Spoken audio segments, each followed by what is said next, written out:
Welcome back, fuckers and fuckettes, dudes and dudettes, Boom! ladies and gents, to another episode of the Nihilist Coldbrew podcast. Once again, I'm not at home, and I'm not alone either.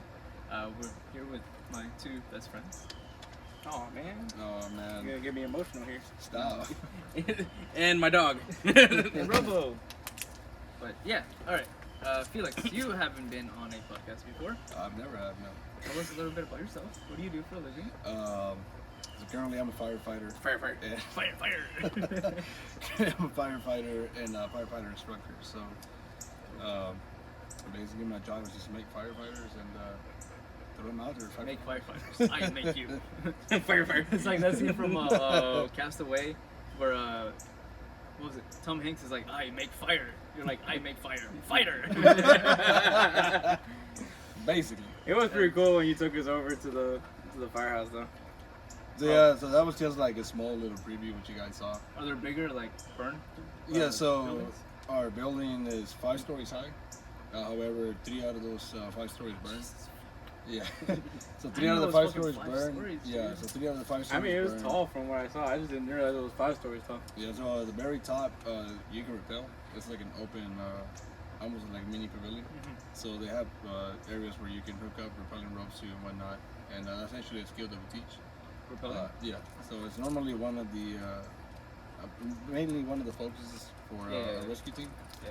But throughout the fire academy, you know, if we have the time towards the end of the academy, yeah, they've been doing great. Shit. We go ahead and, you know, let them rappel and whatnot, kind of get a feel for it. Because you never know when you might get called out for that, just with a rescue. Has anyone caught on fire while like in there? Like No, but our Bad, fucking bad. dummies have. So we have like, Our dummies. so we have these things called rescue dummies. They look like, you know, basically they're dummies, you know, almost life size. I think Yeah, there we was saw one, like, yeah. laying- Yeah. So yesterday actually we burned one, a 220-pound one. God damn. We hit it next to one of the burners. We didn't think that it was gonna actually, you know, before we had already like charred it a bit. We didn't think the search team that was practicing yesterday was gonna take that long to get to it. Yeah. So we basically burned the leg off of it. That would have been a person. Yeah. My captain came up to me after that. He goes, "Hey man, remember that dummy we had burned a while back?" I'm like, "Yeah." He's like, "Well, I finished the job." Damn. Yeah. So okay. Have you ever gone to a fire and you have to bring somebody out but they're like too fat? So no, I personally haven't. But like, what do you do in those situations? Like when somebody's like too big to like bring them out? So basically, you know, there's different tactics we can do. Normally, if somebody's that big, and I'm speaking from a situation that a previous instructor that worked there actually had. Yeah. It was a 400 or 500 pound woman. They found her wedged between the toilet and the bathtub. And from what they said, is, you know, they took about two truck crews to bring her out, and then they had to we call it making a door or making a window. Basically, you take window already in the structure and you just enlarge it. So from where the window is, you can cut down. Yeah. So you basically, you know, make it bigger enough from for top the to big bottom. Or you know, you can cut sideways, but the problem with doing that is that you're cutting into some of those beams. Yeah. The walls are, if it, you know, outside walls are normally load-bearing walls, meaning they hold some of the weight of the structure, so that would, you know, possibly debilitate it and the wall can come down. So, but that's just one of the options we have, right? Yeah. But yeah, that's normally how you do it. Then you put 2 ladders up to the windows, or if it's this height, it might be a bit of an issue, but if it's a bit of a higher window. So it's easier to get somebody from like a second floor than it is. Yes and no, not really, because you still have to deal with, you know, the 3.5 feet on the other side, or the you know, where the window is to bring them up. Yeah. From what I've been told, I personally never brought out a living person or even anybody, you know, out of a burning structure. Okay. I brought out animals though. I brought out plenty of dogs and some cats, turtle ones. A turtle. They sent me back in for a fucking turtle. I was like, "Whoa, shit! I mean, that's her baby. I'll go get it." Bring out. Sorry, turtle soup. See, that's the one thing I haven't been able to do is say my dog is my baby. I don't. Yeah. I just can't do it. Dude, some people will go crazy during fires. I mean, I love my dog. I mean, don't get me wrong. But like to treat as a child. Yeah, like if your pets are in there, some people go crazy. So during the freeze a couple years ago, it was been what, 2 years now or so? Like 2020, almost right? 3 years. No, 2. Almost 2 years. Yeah. So during the freeze, there was a house really gone, right? The Yeah. dude was idiot, left his, I don't know what he lit up in the garage, whether it was his car going or something. Something caught fire though, right? I think it was his car, because his car was fucking gone. Yeah, man. The levels people were going to like stay warm was. It was. Bro, it was, and then charging your fucking phone too and shit. Yeah, dude. And so the house is gone basically. We're what we call on defensive mode, meaning everybody get out. Yeah. We're just gonna surround and drown it. Like we're gonna just pour water into it until it goes out. And this dude is like, I need to go in there for my dog. I'm like, well, where's your dog? I'm like, we got a team in there. I can let him know where they're at. He's like, I don't know. He runs free around the house. I'm like, sir, I can't let Was you it a in the big house. house? It was like about this size. Okay. You know, it was a one-story house. Okay. Maybe like. So are you saying my house is big or small here? Man, yours is pretty good size. It's like asking a girl a bunch of dick size, so to have a big dick or small dick. It's like, It's average. I like it. I enjoy it. It's big enough for You're a great guy. That's a great house. Hey, you have a great attitude, a great personality. You have a nice backyard. But anyways, so dude, I'm like over here slipping, tackling this guy to the ground because he's like about to run into the house to go get his dog. Damn. So finally, we had to get the cops to restrain him. Unfortunately, I mean, he wasn't arrested or anything. Yeah, but it was yeah, like, he was a liability to He himself. just needed to calm down. Yeah, he was at the point where it's like he was ready to risk it all for that dog, and I don't blame him. I mean, No, that I totally get. I mean, you know, Like trying, risk it for your pets and shit. Like if it's like what you have, like, you know what I mean? Like, Yeah. like I mean, Robo's my bro. I mean, it's like, I'm just not gonna say he's my child. I mean, no, He knows her child. I don't know if Hector's that's like my cat either. I don't say my cat's my kid. He's a fucking asshole though. Okay, that's But I mean, I would go back into a build. Like I would be like, yo, I need my cat. Cause like I remember one time my old apartment, my trash can caught on fire. Because we were smoking hookah, and then the girl that I had over at the time, she was like, "Oh, I'll put it out," and I was gonna get the bed ready, and I'm like, "Sure." She's old and like she seems to know what she's doing, but she didn't put out the ashes all the way, and she just dumped the ashes in the trash can. So you know, Yeah, we get that a lot on 4th of July. Yeah. People throw the fireworks that are like even popped and they're still smoldering. They'll just Yeah. throw them in the trash can, and next thing you know, her garage is gone. yeah. So like, whatever, like we didn't do shit. She ended up leaving, and then I was like, "Fuck it, I'm gonna go." Actually, this is a fucking kind of embarrassing story. I went to my room because I was like, "Fuck it, I didn't get no play," so I was just like, set up my TV, got a nice little video going on. I'm about to start rubbing one out, right?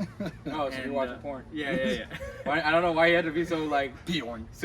like. I don't know, but He's okay, like, I was watching something that rhymes with okay, porn, it was but midget stars porn. with- No, I'm kidding. Corn.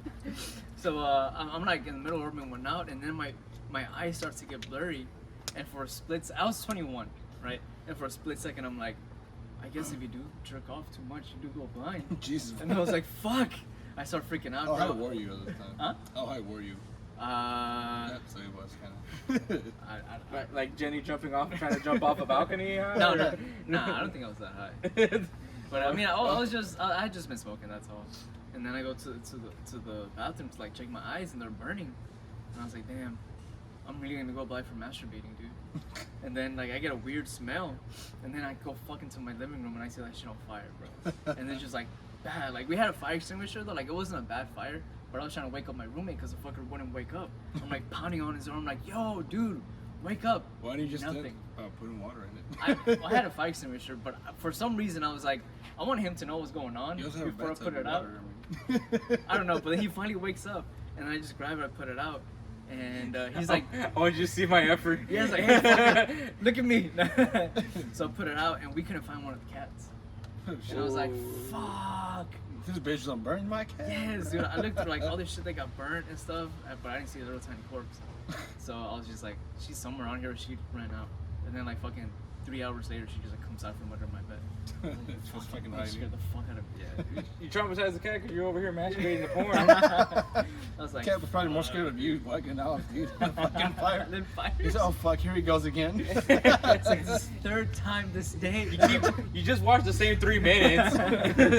Never make it past. It's like, come on, David. We all know what's gonna happen. You're gonna go for about a minute. You're gonna cry for 3, and then you're just gonna go to sleep. But yeah, fuck, dude. Yeah, that's a.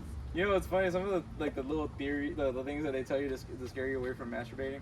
is like the blindness, and then there's also like your hairy palms hands. get hairy. There's a fuck it. I think the werewolves were like meant to be like for anti. No. It was Dracula. There's a Dracula whole has hairy story- palms? Yeah, there's like Wait, a whole what? story where Dracula has hairy hands, and the only reason why is because he's a chronic masturbator apparently. So like some religious. I mean, people if took you're a alive twist on it. for eternity with no play, I mean, you gotta do Bro, some shit. exactly, dude. But the thing is, they also made him gay in that story. Oh no. So he's like a gay Dracula with hairy pumps because all he does is Oh, masturbate. so a typical DC story. Except he have a little boy with him. A bi little boy now. Fucking weird. But yeah, Hector, what do you do now for a living? Well, I'm a warehouse worker. Yeah, which always it's great material comedic wise when you work at a warehouse. The people you meet. No, dude, I know. I worked for warehouse forever. Yeah, it's hilarious when you work in a warehouse. But here's the thing though, people like working in warehouses because one, it usually pays you pretty well, Fuck yeah, dude. and two, you're gonna get consistent hours, and then, but that's it. There's no There's no other perks. there's no other perk. I mean, Sometimes you get AC. Sometimes. sometimes you get like an easy day, but like honestly, like it's not but you get the job because you know it's gonna be an exhausting one. That's the reason why they have to pay you so much because not many people want to do it. Yeah. And but like yeah, you know you have to deal with certain people. You have to. Truck drivers are all a different breed. Dude, I know what it is with truck drivers, and I'm sure you dealt with this before, but like they feel that they can talk to you however the fuck they want, Yeah. and then Bro. the moment you snap back, you're like, oh, take it easy, my friend. They're like prima donnas, dude. Because when I used to work at one, there was this one, he couldn't, so I worked at a flooring company, and we were, you know the railroad tracks over by, you're passing 610 going that way, going to like towards downtown, there's like Oh, railroad okay. tracks. So we Yeah. were like right by the railroad tracks on I think Richmond. By 10. No, it was, fuck, you know where West Lyon and Richmond are? Yep. Okay. I know So exactly between what 610, like Yeah, off okay. of the Galleria area, going towards like Greens Point. you're talking about. Yeah, I Greens know Point, exactly what Greensway. you're talking about. Greens- Greensway. I think. Yeah, so going towards there. So we were like right by the, like our storefront was right by the street, Mm-hmm. but then you had to like drive back to like load shit up. And we had this one driver, he could never fucking back up. It's like, and I told him, I was like, bro, you are literally the only one that drives a fucking 52-foot fucking trailer that can't back up. He's like, I don't know, bro, I just can't. I'm like, bro. I hate that because they'll blame you. and People- it's I know, If it's your like- store wants it, and it's like, dude, like, it's not the store, it's your driving He's skills. like, you're the only one. Like, how are you the only fucking one? But yeah, fucking drivers, they're fucking shit. Yeah, but aside from like working in a warehouse, I also have my own podcast. So Plug. yeah, insert name FC Soccer Podcast. Oh, great soccer podcast. fans. Yeah, There's a lot of good content. We actually, I have some people that listen in from Spain and stuff. So I'm guessing soccer is big in Spain. yeah, you would say. Yeah, you, could fuckers. say Listen. you would say that. You could say that. They have a team, right? A bunch They have a actually. bunch of teams. Wait, how is that whole thing like broken down? Because like I hear a lot of people talk about like different teams like from one like area in like Europe and shit. How are those like broken down? Is it like by city like how it is here, or is it by like I clubs? mean, Yeah, how does- how so does all that? the club. Yeah, okay. Oh, la comida. Yeah, I want to break and then go eat. We can. We can do that, yeah, for sure. All right. All right. Soccer. I think we're in the middle. Oh yeah, how they get the clubs and all that jazz broken down. sorted. I mean, like obviously, like when you break it down to countries, it, like you know, you have your own cities, your own communities, and all that. So I mean, it's pretty straightforward. So Spain obviously has their own league, La Liga, which is honestly that's the league that me and my best friend Edward follow, the other host of my podcast. And so, yeah, like there's that in England. Obviously, it's the English Premier League, which is the one that everybody kind of like knows a little bit more of. And then obviously Germany has their own league. But like even within those countries, like there's different levels of their league. So like I think England, as far as I know, I think there's like 8 divisions. And you're thinking about, and it's Great Britain, so like you can include Wales. Well, Wales, I know for sure Wales you can include in there because some of the Welsh teams play in England.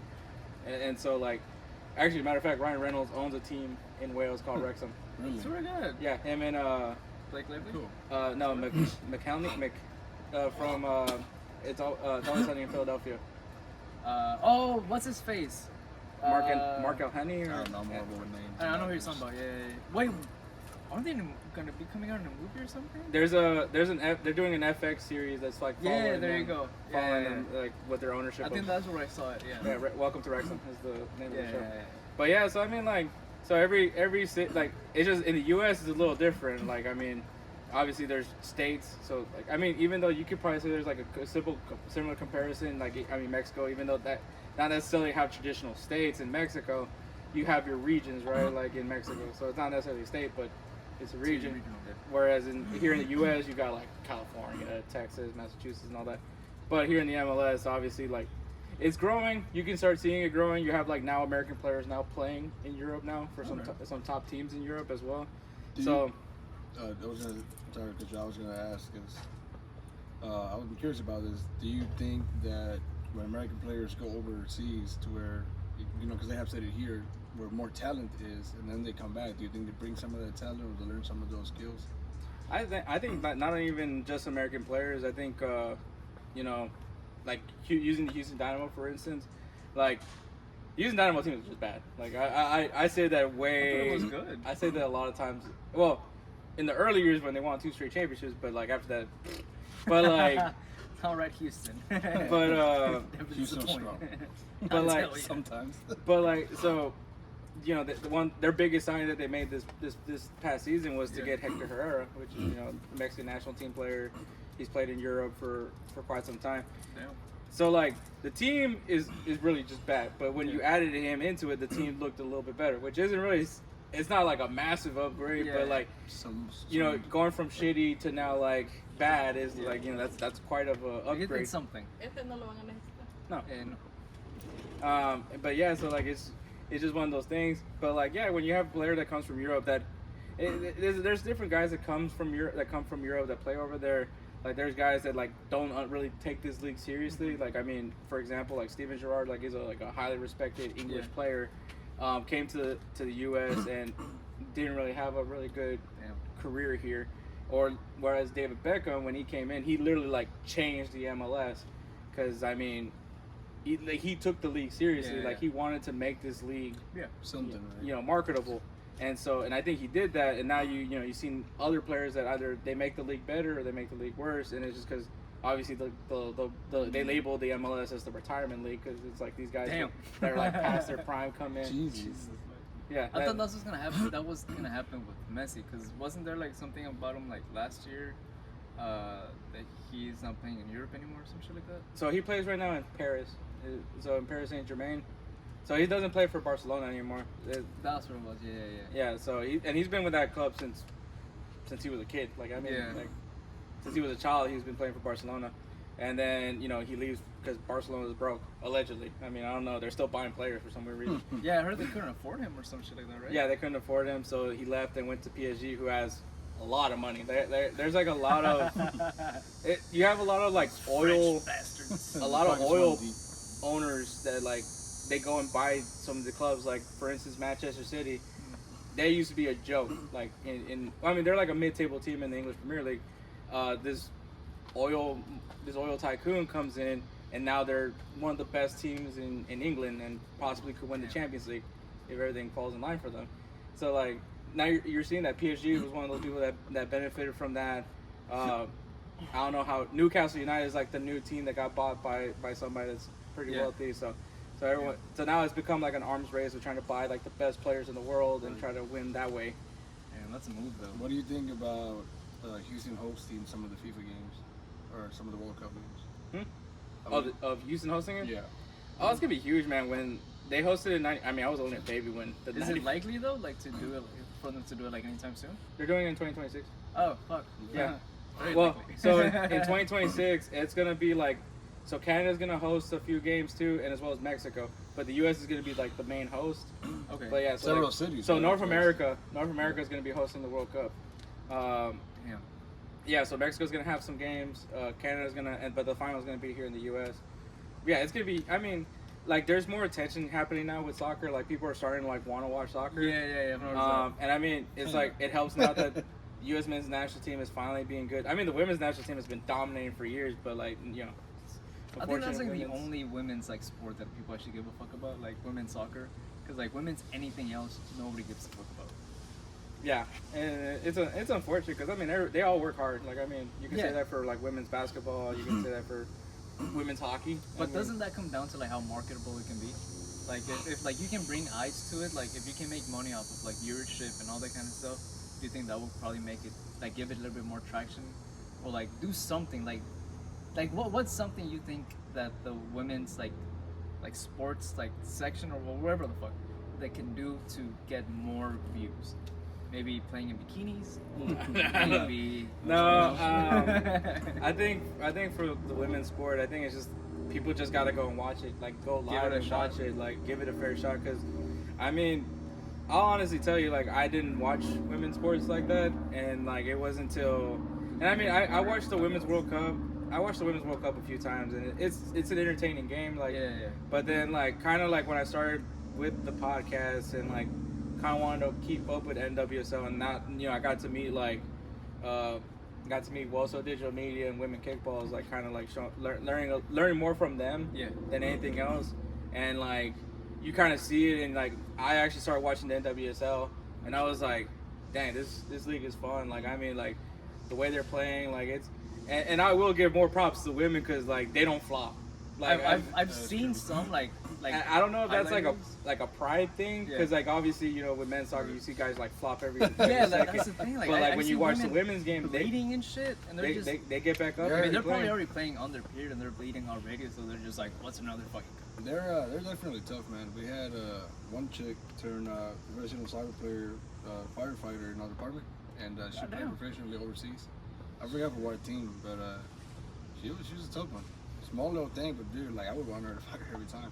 Yeah, I will honestly say like the real thing is like I think people can try to market the teams as much as they want or try to push the league and try to get attention out there, but like at the end of the day, it's just people just gotta go. People just gotta go and watch it.